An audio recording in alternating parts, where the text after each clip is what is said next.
Nalisang sila. Diin ko gikan na ako mga viewers. Nabaw pa kong nalisang. Makalilisang ang gahom sa kahitasan kung musalig lang jud kaniya.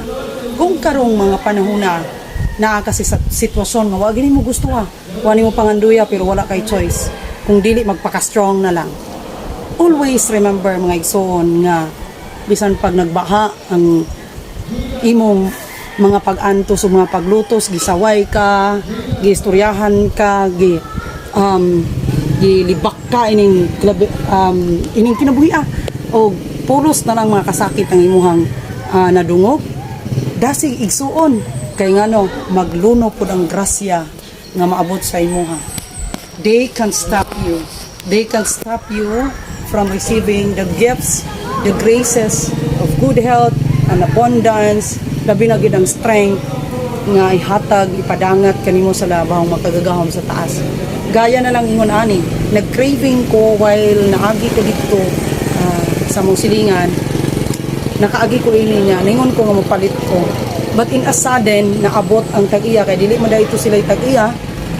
Naabot siya unya, mupalit gyapon ko pag yun ako sa tag-iya pero dili niya ibaligya kay ngano kinsa ra man daw mi nga silingan man mi sa bukid. And ingon jud siya nako nalisang siya sa kadaghan kayo na ako nga viewers. Ako sa mga igsoon, mga pasalamatan kayo ko ninyo kay wa man jud ko kabaw ila. Wasal ko kabalo nganong ni kalit og kadaghan akong views. Pero mao na ni siguro ilang giingon nga padayon lang, no? Padayon lang jud. Agwanta lang jud kay maabot ra gyud ang imuhang gipangandoy, imong gikuan nga gitrabahoan nimo. Someday you will reap the harvest of your labor. Ayaw ka guilty suon. Kung unsa man imuhang kinabuhi karon, ayaw ka guilty, no? Paninguha, ayaw pagpakabuta bungol sa mga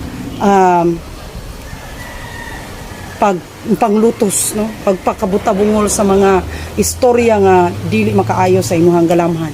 So siya shoutout kay ini sa among silingan Kuya Disoy, wala jud ko nagdahom nga makadawat ko ini nya, wa pud jud ko nagdahom nga usaday ka sa akong fan.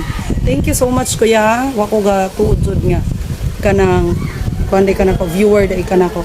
Mo ni timani mga igsoon. Magbaha man ang mga panglutos ug mga kasakit sa imong kinabuhi, but they can't stop you from receiving what God wants for you.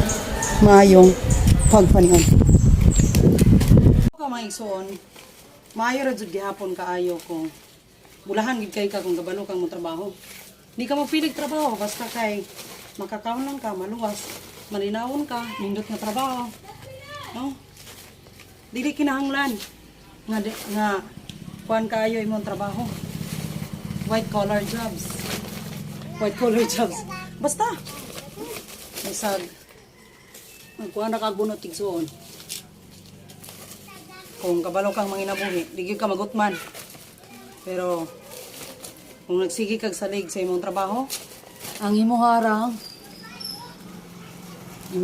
employer mo na dato, ikaw magpabilin nga trabahante sa may kung gusto nga igsoon.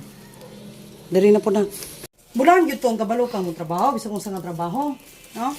Di ka mapilig trabaho, bisag unsa maghugas, no? Magabang, sagsalan, basta nindot nga trabaho. Huwag ka maigsoon, di ka mahadlok na mawad-an. Ay nga no, kabalo mo ka mo diskarte, di man ka arte, kabaw ka mangitag paagi, no? Kung pero magsigi kag trabaho, pabilin kang empleyado, ang kumpanya imong trabahoan masunod ka dato. While ikaw ilisan ka, while ikaw madawat imong lawas, aw mangita sila mas maayo pa nimo. Daghan na ba kayong gahulat nga mas maayo pa nato igsoon. Unang magpagita gilas kita sa tanan natong buhaton, hinahanglan dili half bake, hinahanglan igsoon. Kinasing-kasing gyud ang tanan natong buhaton, magamay man ako, no? So na kay trabaho karon, pinsara na daan. Nanglan mangita po kag pagi na katimbang sa imong trabaho.